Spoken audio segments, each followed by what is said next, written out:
Alors, bonjour à toutes et à tous, bienvenue à ce nouveau webinaire. Dans un premier temps, comme d'habitude, est-ce que vous me voyez? Est-ce que vous m'entendez, s'il vous plaît? J'attends vos réponses dans le chat. Il y a toujours un petit décalage.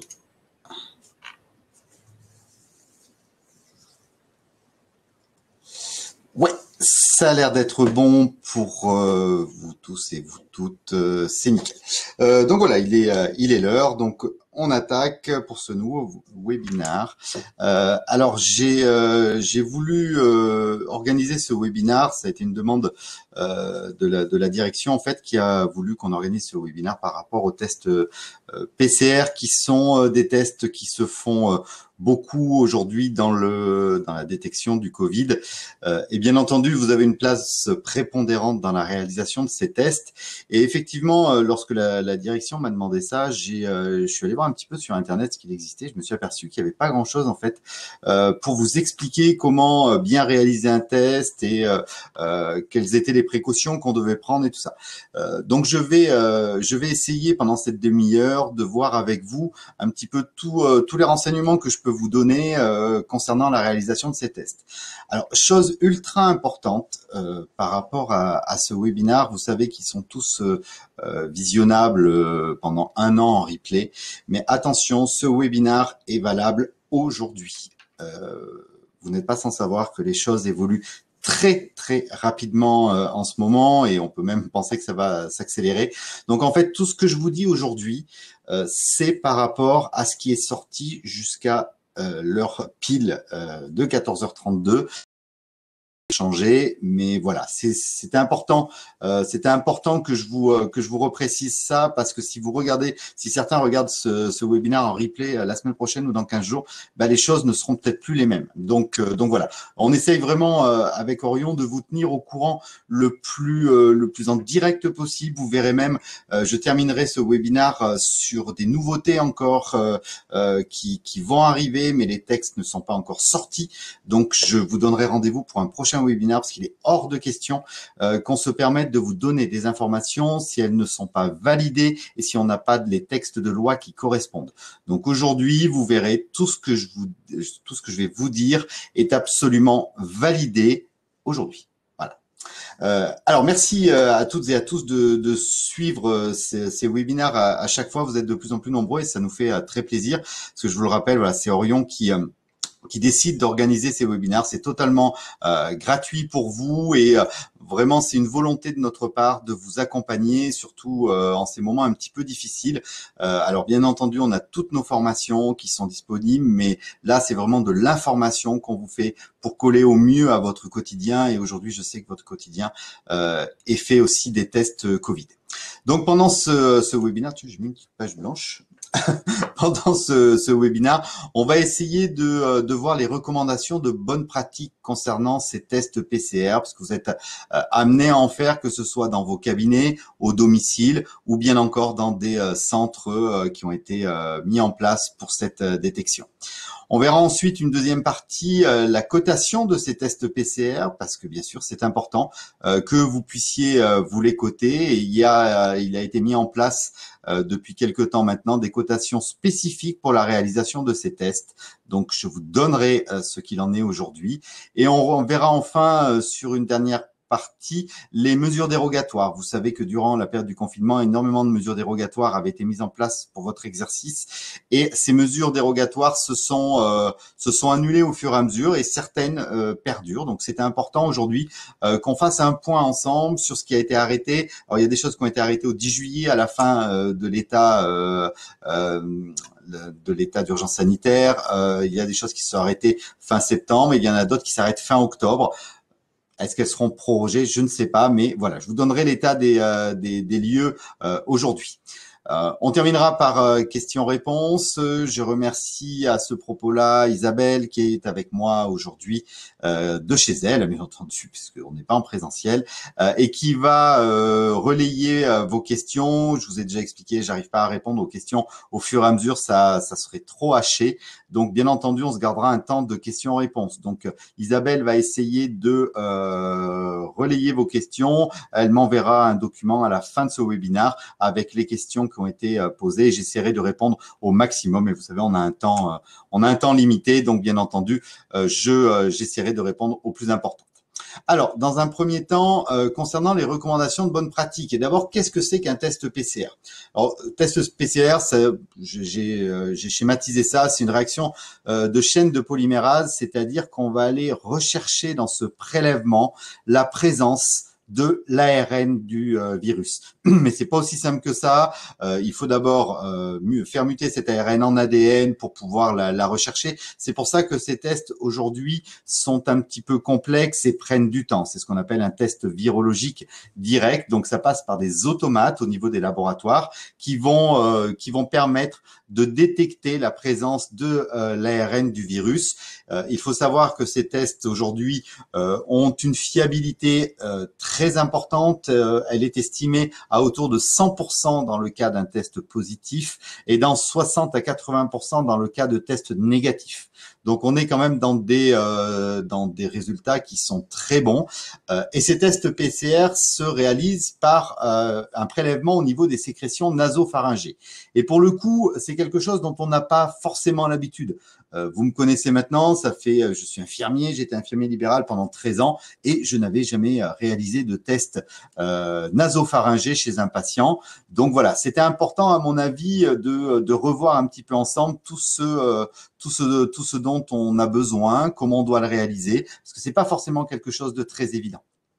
Alors, où on en est au niveau des personnes à tester. Donc, depuis le 11 septembre 2020, la stratégie qui a été décidée par nos gouvernants, c'est le test. Donc, tout le monde peut se faire dépister. Cependant, suite à des problèmes, on l'imagine bien, pour avoir des places, pour avoir les résultats et tout ça, ces tests, le gouvernement a décidé de prioriser les tests de dépistage. Et la priorisation de ces tests va concerner les personnes présentant des symptômes, les personnes cas contact, les personnes en possession d'une prescription médicale et le personnel soignant. Voici les 4 catégories de personnes qui sont prioritaires. Mais attention, je parle bien de priorisation. Tout le monde peut avoir accès à ces tests sans prescription médicale et ils sont pris en charge par l'assurance maladie. Je vous expliquerai tout à l'heure comment vous devez également remplir vos feuilles lorsque vous réalisez des tests PCR chez tout le monde. Je vois passer vite fait des questions sur les tests antigéniques. Je vous en dirai un mot à la fin, mais c'est exactement ce que je vous disais en introduction. Aujourd'hui, vous avez la possibilité de le faire, mais il n'existe pas de cotation. C'est pas paru au journal officiel, donc je vous en parlerai à la fin. Mais voilà, j'ai tenu à parler aujourd'hui des tests PCR où on a absolument tous les éléments nécessaires. Donc, pour le matériel dont vous avez besoin pour ces tests PCR. Pour le prélèvement, eh bien, vous avez besoin d'un écouvillon spécifique et de sachets de protection. Je vous rappelle que lorsque vous transportez, lorsque vous avez à emmener des prélèvements, quels qu'ils soient, vous devez assurer la sécurité de ce prélèvement. Donc, il faut absolument des sachets d'emballage, plusieurs, puisque vous savez que la réglementation nous impose d'avoir 3 couches différentes. Donc, il faudra plusieurs sachets de protection. Alors après, moi, ce que je vous dis, c'est dans l'idéal, bien entendu. Pour certains d'entre vous, vous travaillez déjà avec d'autres labos qui vous ont donné des recommandations. Donc, bien entendu, je vous invite à suivre les recommandations que vous donnent vos labos. Moi, c'est vraiment une information générale pour les gens qui n'auraient pas eu ce genre d'informations. Vous concernant, vous avez besoin de gel hydroalcoolique, bien entendu, de lunettes de protection, de masques FFP2, de charlotte, de surblouse et de gants à usage unique. Oui, je sais, c'est pas évident à avoir, mais comme je vous le dis chaque fois, moi, dans le cadre d'une information, je peux pas vous dire les choses qui ne sont pas nécessaires. Je vous dis les choses nécessaires. Après, je sais pertinemment, pour avoir été 13 ans en libéral, que souvent on fait un petit peu comme on peut avec ce qu'on a. Mais voilà, aujourd'hui, le matériel que vous pourriez avoir. Et pour le patient, c'est un masque chirurgical que vous lui demanderez, bien entendu, de baisser au moment de l'examen. Donc voilà pour ce qui est du matériel dont vous avez besoin pour pouvoir faire ces tests PCR. La préparation et l'installation du patient. Donc, il faut dans un premier temps demander au patient de se moucher, hein. Le test sera beaucoup plus fiable si le patient s'est mouché, s'il a débarrassé ses voies aériennes des différentes choses qui peuvent être derrière, à l'intérieur, pardon. Donc, on demande au patient de se moucher. On le fait asseoir en levant légèrement la tête. C'est simplement pour une facilité au niveau de la réalisation. Et on lui demande de baisser son masque. Idéalement, on lui demande de le garder au niveau de la bouche. Juste, on lui demande de le baisser afin de libérer ses voies aériennes supérieures. Pour la réalisation du test, eh bien, on va prendre l'écouvillon qui est fourni dans le test et on va l'introduire perpendiculairement à la face. Vous verrez, je vous ai mis à la prochaine dia une image parce que c'est un petit peu dur à se représenter la façon dont on doit introduire l'écouvillon. Donc, je vous ai mis un schéma après, enfin une photo même. Donc, dans ce cas-là, on doit aller relativement profondément. Certaines études disent qu'on doit quasiment aller jusqu'au niveau des oreilles. Donc, vous voyez bien que la longueur qu'on doit introduire, c'est relativement important. Il suffit pas de mettre l'écouvillon au niveau des fosses nasales. On doit vraiment aller jusqu'au fond, jusqu'à ce qu'on sente une pression. On va, une fois qu'on est au fond, on va pratiquer une rotation pour essayer de bien récupérer le mucus qui est à cet endroit-là et on retire l'écouvillon. Je vous ai mis, selon le protocole, ça dépend des laboratoires, mais de plus en plus, il est demandé de faire les deux narines. Les deux narines, le plus souvent avec le même écouvillon.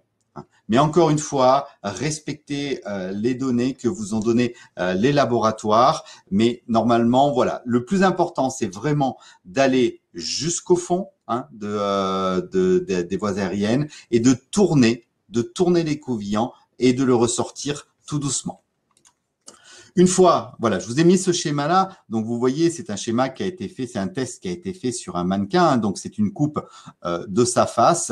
Et vous voyez bien que l'écouvillon est rentré perpendiculairement à la face et qu'en allant tout droit, il va aller buter contre un os du crâne et qui va permettre de récupérer les sécrétions qui sont les plus profondes et qui sont celles qui vont permettre le meilleur test, la meilleure validité du test. Voilà, il me semblait important de vous mettre ce schéma-là parce qu'on a vraiment du mal à s'imaginer jusqu'où il faut aller. Donc, n'hésitez pas. Alors, les patients vous disent souvent que c'est relativement désagréable. Mais voilà, si un test est mal réalisé, on peut douter de la véracité de son interprétation. Donc, c'est quand même plus que dommageable. Une fois le test réalisé, bien entendu, vous allez remettre l'écouvillon dans son milieu de transport en cassant le bout de l'écouvillon à l'intérieur. Vous assurez bien sûr la traçabilité de la phase préanalytique. Donc, je ne vais pas vous refaire le truc, vous en avez largement l'habitude, mais on identifie le tube, on remplit bien entendu la fiche d'identification du patient, tout ce qui est à mettre en place par rapport à cette traçabilité.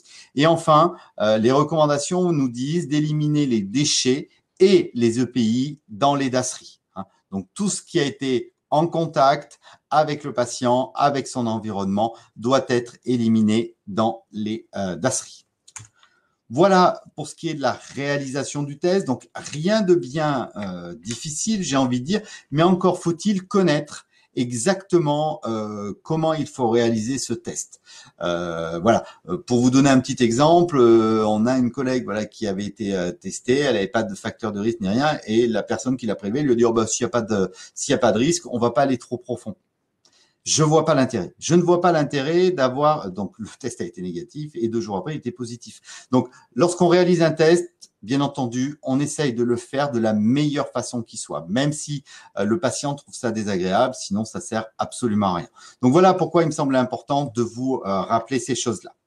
Au niveau de la cotation, si vous êtes amené à réaliser ces tests, donc les cotations, c'est des cotations qui ont été créées suite à un arrêté du 24 juillet. Vous voyez vraiment, moi, je vous mets toujours d'où sortent mes informations, parce qu'il est hors de question que je vous donne des informations qui ne soient pas avérées. Donc là, c'est un arrêté du 24 juillet qui permet d'avoir des cotations spécifiques pour ces prélèvements.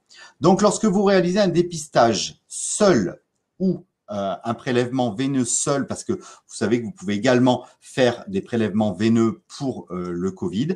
Dans ce cas-là, ce sera un AMI 4,2 lorsque vous le réalisez à domicile. Lorsque vous le réalisez au cabinet, en laboratoire ou dans la structure dédiée ou à votre cabinet, c'est un AMI 3,1. Donc voilà, faites bien la différenciation entre le test PCR que vous réalisez à domicile, c'est un AMI 4,2. Si c'est au labo ou dans un centre, c'est un AMI 3,1. Si jamais vous faites deux actes en même temps, c'est-à-dire que vous faites un dépistage PCR en même temps qu'une prise de sang pour une sérologie, lorsque vous êtes à domicile, ce sera un AMI 4,2 plus un AMI 1,5 à taux plein, dans la limite de 2 actes au plus. C'est-à-dire qu'on ne pourra pas rajouter d'actes derrière. Et si vous êtes au cabinet, ce sera un AMI 3,1 plus un AMI 1,5 à taux plein. OK ?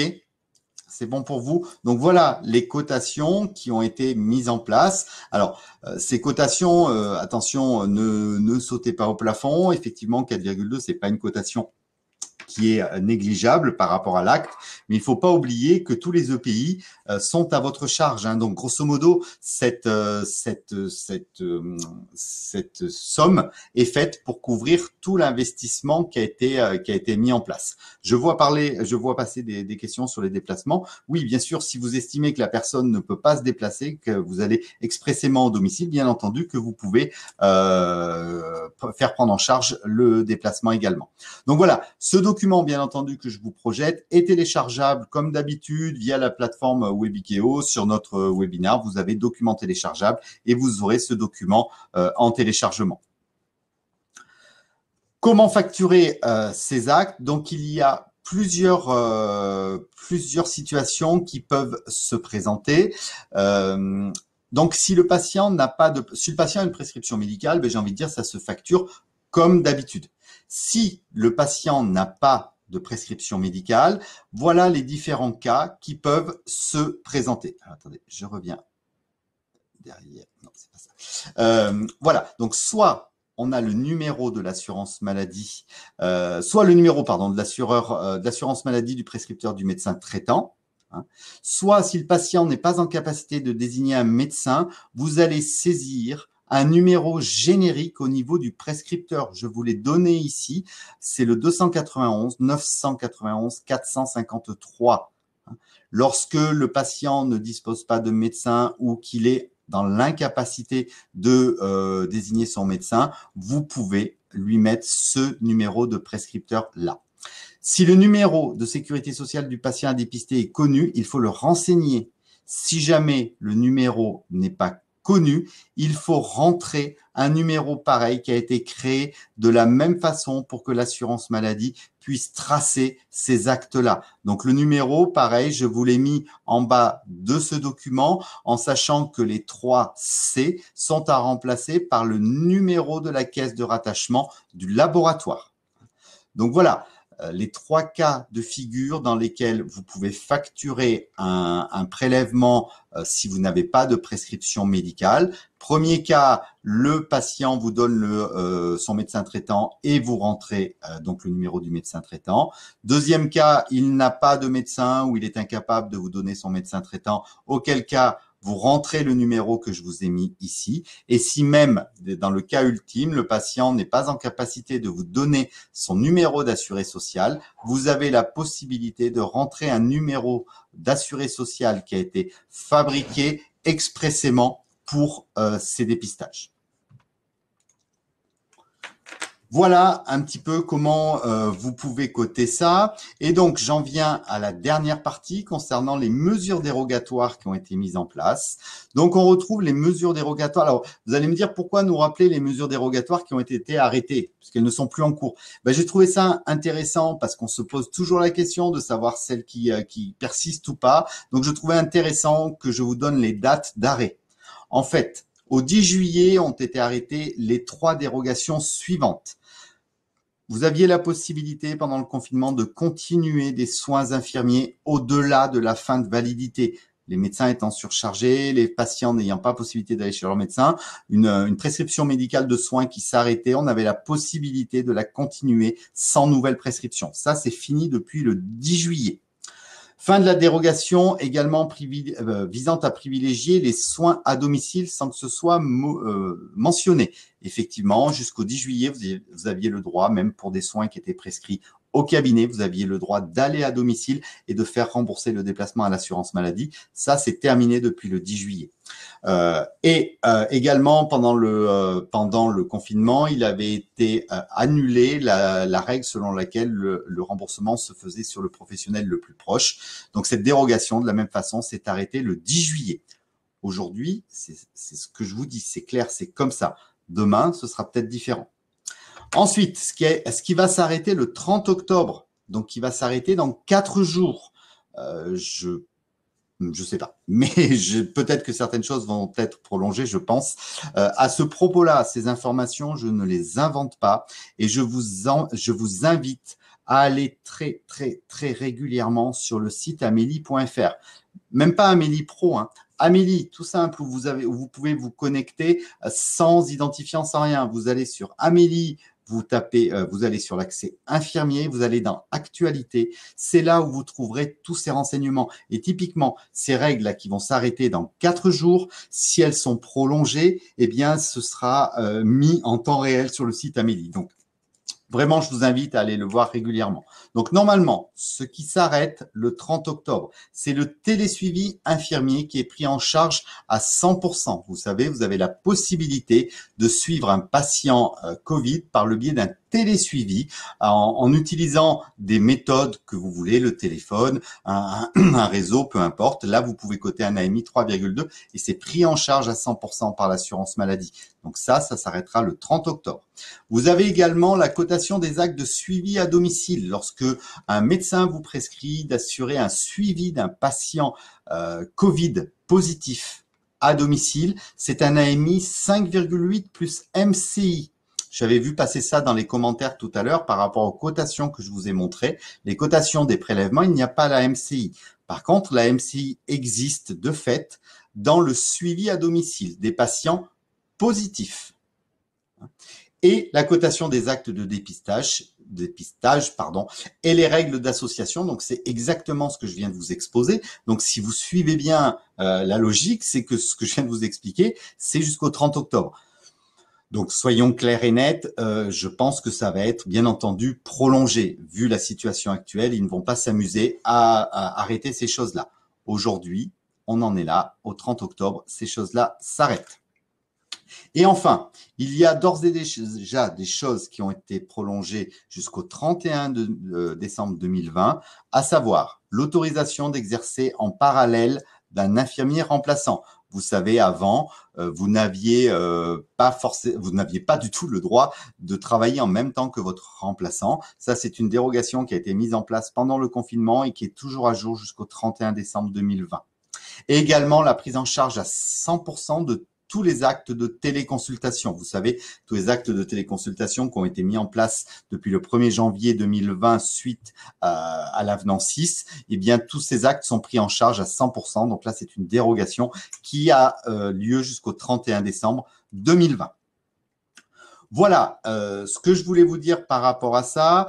Je vous propose de répondre à vos questions et ensuite, à la fin de ce webinaire, je vous parlerai des tests antigéniques. Je vous en dirai un mot. Alors, je vais aller ouvrir le document que vient de m'envoyer Isabelle. Alors, qu'est-ce qu'elle me dit où se procurer le matériel de protection? Est-ce au laboratoire de les fournir? D'autant avoir une convention avec un laboratoire. Alors non, comme je vous ai dit, hein, vos EPI, hein, tout ce qui est protection, c'est de votre ressort, hein, puisque effectivement la cotation concernant ce prélèvement est relativement importante. Donc comprend ce matériel-là. Donc vous devez vous le procurer vous-même. Après, je sais que c'est compliqué, j'en suis bien conscient, mais malheureusement, c'est comme ça. Pour facturer le télésuivi, dois-je avoir une prescription qui le stipule? Oui. Faut-il scorer les prescriptions pour la facturation? Oui. Le cumul de la MCI, j'en ai parlé pour la MI 5,8. Oui, il est toujours d'actualité jusqu'au 30 octobre. Cotation pour 3 personnes en même temps au même domicile. Eh bien, comme chaque fois que vous faites des soins sur plusieurs personnes, vous pouvez tout à fait vous coter pour chaque personne en entier, hein, puisque la règle des cumuls, le 11B, ne concerne des actes multiples sur la même personne. Donc, si vous allez dans une maison que vous réalisez 3 prélèvements, vous cotez bien entendu 3 prélèvements. Après, s'il y a un domicile, bien sûr, vous n'en cotez qu'un, hein. Quelle cotation d'un patient en attente de résultats de test lorsqu'il s'avère négatif? Bien, il n'y a pas forcément de cotation puisque l'AMI 5,8, il est bien dit que c'est un patient qui est positif, Donc, malheureusement, il n'existe pas d'acte pour la surveillance à domicile d'un patient négatif. Vous pouvez, dans ce cas-là, utiliser l'acte de télésuivi, puisque sur l'acte de télésuivi, il n'y a pas besoin de prouver que le patient soit positif ou pas. Qu'en est-il des tests antigéniques? Je vais vous en parler tout à l'heure. Faut-il humidifier les couvillons avec son liquide de transport avant le prélèvement? C'est simple, vous suivez les recommandations. Si vous voulez ce genre de questions, je ne peux pas me permettre d'y répondre parce que je sais qu'il existe plusieurs tests sur le marché. Donc, je ne saurais trop vous conseiller de regarder à chaque test s'il y a des choses particulières. Dans la plupart des cas, une fois que vous avez retiré les couvillons, vous le mettez directement dans son milieu de transport. Souvent, il y a un réactif au fond ou tout du moins quelque chose qui va lui permettre de se transporter. Donc, vous utilisez ce qu'on vous donne. L'histoire d'humidifier, je n'ai pas notion de ça. S'il y a du liquide au fond de votre réceptacle, c'est qu'il faut l'humidifier, mais ce n'est qu'après avoir réalisé le test. Alors, attendez, je retourne voir s'il y a d'autres questions. Je regarde. Hop. Alors, les risques par rapport au PCR, j'ai envie de dire, la littérature, j'ai regardé, hein, mais la littérature n'a rien relevé de particulier, si ce n'est des réactions suite au geste, hein, c'est-à-dire peut-être quelqu'un qui va pouvoir peut-être vomir ou des choses comme ça, mais il n'y a pas de conséquences directes suite au geste. Voilà, donc j'ai essayé de répondre un petit peu à vos questions. Il me reste plus que 3 minutes et je vais absolument finir là-dessus parce que ça me paraît important par rapport au test antigénique. Alors, les choses ont un petit peu bougé ce week-end, mais rien encore n'est paru au journal officiel. La seule chose qui soit parue, alors, qu'est-ce qu'un test antigénique? Moi, je vais peut-être revenir un peu dessus. Donc, ce test antigénique, c'est un test qui va permettre de retrouver les antigènes présents, les antigènes du virus. Un antigène, c'est une protéine, hein, donc c'est une méthode qui est beaucoup plus simple et surtout beaucoup plus rapide. Donc un test antigénique, c'est un test que vous réaliserez de la même façon, c'est-à-dire grâce à un écouvillon. Il s'agit bien, encore une fois, d'un test nasopharyngé. Le test se présentera simplement différemment. Donc, vous ferez le même test, c'est-à-dire que vous irez avec les couvillons jusqu'au fond des fosses nasales pour récupérer les sécrétions et vous les mettrez dans un test qui ressemblera grosso modo au test de grossesse et qui en environ 15 minutes vous donnera le résultat. Donc, c'est le gros avantage de ce test, c'est qu'il y a une lecture quasi immédiate. Mais la réalisation reste la même. Donc, la seule chose à ce jour qui soit parue, c'est le fait qu'on ait donné l'autorisation aux infirmiers de réaliser ces tests antigéniques. Donc, aujourd'hui, un texte est sorti il y a 10 jours, permettant aux infirmiers de réaliser ces tests. La seule chose, c'est qu'on n'a pas encore le feu vert et il n'y a pas de cotation qui soit passée au journal officiel. La Caisse a fait des propositions de cotation concernant la réalisation de ces actes qui sera, je vérifie, vérifie les informations que j'ai. Tac, tac, autour d'un... entre un AMI 6 et un AMI 9, hein, selon comment ça se passe. Mais pour l'instant, pour moi, rien n'est acté, rien n'est sorti. C'est la raison pour laquelle je vous invite à vous rendre régulièrement sur le site Amélie pour avoir les nouveautés. Et en plus, j'essaierai de vous faire un webinaire dès que le texte sera sorti pour que vous soyez au courant le plus rapidement possible de ces choses-là. Donc voilà, c'est vraiment le gros intérêt de ces tests. Vous saurez pourquoi les cotations de cet acte, de ce test antigénique vont être plus importantes que celles qu'on a aujourd'hui, parce que comme d'hab, ça vous paiera vos EPI, mais également ça vous paiera le temps passé, puisque comme là, vous serez décisionnaire, vous ferez un test à quelqu'un, un test antigénique, vous resterez le temps de la lecture de ce test, et si le patient est positif, vous irez le déclarer. Aujourd'hui a été mis en place au niveau français une plateforme qui permet de déclarer tous les cas positifs. Aujourd'hui, seuls les laboratoires y ont accès. C'est ce qui fait que lorsque le laboratoire a une personne qui est positive, en le déclarant sur ce site, eh bien, tout se met en place au niveau de l'assurance maladie qui va aller rechercher la traçabilité, qui va aller rechercher les cas contacts et ainsi de suite.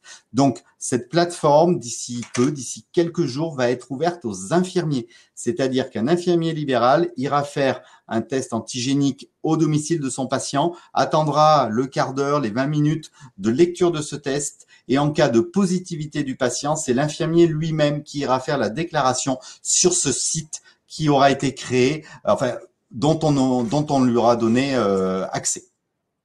Voilà ce que je voulais vous dire pour les tests antigéniques. Donc, par rapport à ça, deux choses que j'ai envie que vous reteniez, c'est allez quasiment quotidiennement sur le site amélie.fr. C'est très rapide, vous allez dans le fil d'actualité, s'il n'y a pas de nouvel article, hop, vous passez. S'il y a un nouvel article, il risque d'être intéressant pour vous parce que ça va vous donner les nouveautés. Allez chercher l'info là où elle se trouve. N'essayez pas d'aller sur les réseaux sociaux où on entend plein de choses. Allez sur le site Amélie. Et deuxième chose, je vous promets que dès que j'aurai des informations et que des textes seront parus sur ces tests antigéniques, j'essaierai de refaire un webinaire pour vous donner les informations en temps réel. Voilà, j'ai déjà dépassé de 2 minutes. Je suis désolé s'il y a des questions qui n'ont pas pu, auxquelles je n'ai pas pu répondre. Comme d'hab, on est pris par le temps. Je vous rappelle que c'est entièrement gratuit pour vous, donc je peux pas forcément dépasser énormément.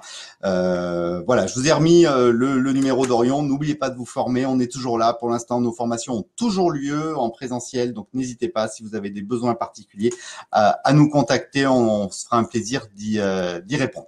Je vous remercie infiniment pour votre participation. J'aime beaucoup animer ces webinaires, je trouve ça intéressant et a priori, vous, ça vous plaît aussi. J'essaye toujours d'aller, c'est rapide, je sais, j'essaye toujours d'aller droit au but, à l'essentiel, mais vraiment, ça a pour but de vous aider dans votre quotidien et vraiment, ça nous tient à cœur de vous accompagner très régulièrement et rassurez-vous, on va continuer à vous accompagner.